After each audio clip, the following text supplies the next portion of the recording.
Hello everyone, मैं आज आपके सामने एक न्यू टॉपिक लेके आई हूँ जिसमें मैं आपको सेंटर लाइन के बारे में बताऊंगी। सेंटर लाइन क्या होती है और किस यूजेस के लिए हम सेंटर लाइन डालते हैं। सेंटर लाइन जो है एक ऐसी लाइन है जिसमें हम मल्टीपल मेडिसिन और ब्लड्स और अदर प्रोडक्ट जो है हम एक ही जो सेंटर लाइन होती है उससे थ्रू हम दे सकते हैं। जैसे कि फॉर एग्जाम्पल, अगर पेशेंट वेंटिलेटर पे है और लॉन्ग टाइम से पेशेंट वेंटिलेटर पे है और उसकी वेन्स सारी खराब हो गई है मल्टीपल टेस्ट के द्वारा, तो हम जो है उसको सेंटर लाइन डाल देते हैं ताकि उसे बार बार पेनफुल ना हो कैनुले के थ्रू, और बार बार सैंपलिंग के लिए वो पेनफुल ना हो, इसलिए हम सेंटर लाइन डालते हैं। हम उससे हम ब्लड सैंपलिंग भी भेज सकते हैं और उसमें मल्टीपल मेडिसिन भी दे सकते हैं। फॉर एग्जाम्पल, जैसे कि अगर किसी पेशेंट को ब्लड जाना है तो हम दे सकते हैं। अगर किसी पेशेंट के इन्फ्यूजन पंप चलने हैं, जैसे कि नोरेपी इन्फ्यूजन चलना है, डोपामाइन इन्फ्यूजन चलना है, अदर कोई भी इन्फ्यूजन चलने हैं, तो हम जो है मल्टीपल जो इन्फ्यूजन जो है हम सेंटर लाइन के थ्रू दे सकते हैं। और तीसरी चीज होती है, अगर हम किसी पेशेंट को टीपीएन चलना है, टीपीएन का मतलब होता है टोटल प्रोटीन न्यूट्रिशन, अगर पेशेंट को चलना है तो अगर जैसे सर्जरी वाले पेशेंट होते हैं उनको एनपीओ रखते हैं, अगर टीपीएन चलाना हो तो वो है हम उसके थ्रू दे सकते हैं, सेंटर लाइन के थ्रू दे सकते हैं। लाइन डालने के साइड्स कौन कौन से, एक तो जुगुलर होती है, एक सबक्लेवियन होती है, एक फीमोरल होती है। 3 साइड होती है जिसमें हम सेंटर लाइन डाल सकते हैं। और सेंटर लाइन जो होती है हम 28 डेज तक ही रख सकते हैं। अगर उसके बाद भी पेशेंट को नीड होती है सेंटर लाइन की तो हम साइड्स चेंज कर देते हैं। और सेंटर लाइन की केयर कैसे करनी है, सेंटर लाइन की जो केयर होती है, हमने सेंटर लाइन को ग्रीन शीट में रैप करके रखना है, स्ट्राइल शीट में।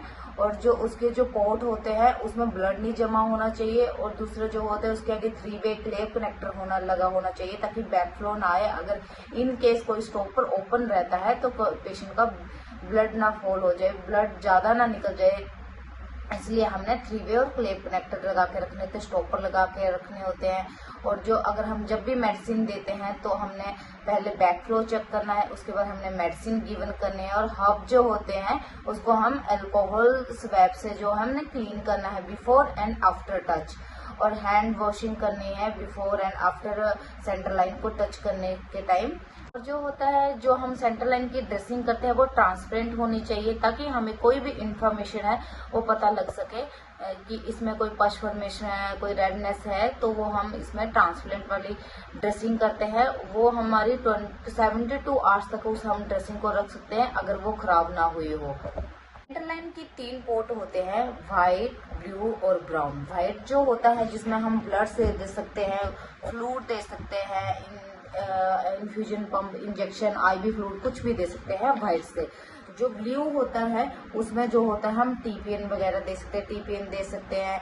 और जो ब्राउन होता है उसमें हम जो सीबीपी मॉनिटरिंग करते हैं, सीबीपी मॉनिटरिंग हम किस लिए करते हैं, ताकि पेशेंट के जो फ्लूइड होता है उसकी वैल्यू पता लगती रहे कि पेशेंट के अंदर कितना फ्लूइड है, तो वो सीबीपी के थ्रू ही पता लगेगा। और सेंटर लाइन लॉन्ग रहने से हमारी क्या कॉम्प्लिकेशन हो सकती है, पल्मोनरी एम्बोलिज्म हो सकता है, हार्ट में कोई प्रॉब्लम हो सकती है, क्योंकि जो सेंटर लाइन है सीधे हार्ट तक जाती है, जो वेन्स होती है उसके थ्रू। तो इससे हम पल्मोनरी एम्बोलिज्म हो सकता है, या फिर लंग्स में कोई प्रॉब्लम हो सकती है, या फिर जो होता है इन्फेक्शन हो सकता है। तो ये चांसेस होते हैं। अगर पेशेंट सेंटर लाइन पे है और हॉस्पिटल के आके उसे सेंटर लाइन डली है, तो और उसके बाद पेशेंट को कंटिन्यू 3 दिन बाद अगर कंटिन्यू फीवर आ रहा है तो हम ये जो है हम उसके कल्चर भेजते हैं, ब्लड कल्चर। अगर उसका ब्लड कल्चर जो है पॉजिटिव आता है तो वो एक साइन होता है क्लेप्सी का। क्लेप्सी की फुल फॉर्म जो होती है centre line associated blood stream infection. ये अगर पेशेंट एडमिट है तो ये विद इन 48 आवर्स में अगर इन्फेक्शन होता है, अगर फीवर्स आता है तो वह हॉस्पिटल एक्वायर्ड इन्फेक्शन होगा, मतलब हॉस्पिटल से पेशेंट को इन्फेक्शन हुआ है। तो हमने जो है सेंटर लाइन जो अच्छे ढंग से हैंडलिंग करनी है, केयर करनी है, before and after hand washing, hand hygiene maintain रखनी है। थैंक यू एवरीवन मेरी वीडियो को देखने के लिए। अगर आपने सेंटर लाइन के बारे में कुछ भी पूछना हो तो आप मुझे कमेंट कर सकते हो, मैं आपके हर एक कमेंट का रिप्लाई करूंगी। Thank you everyone.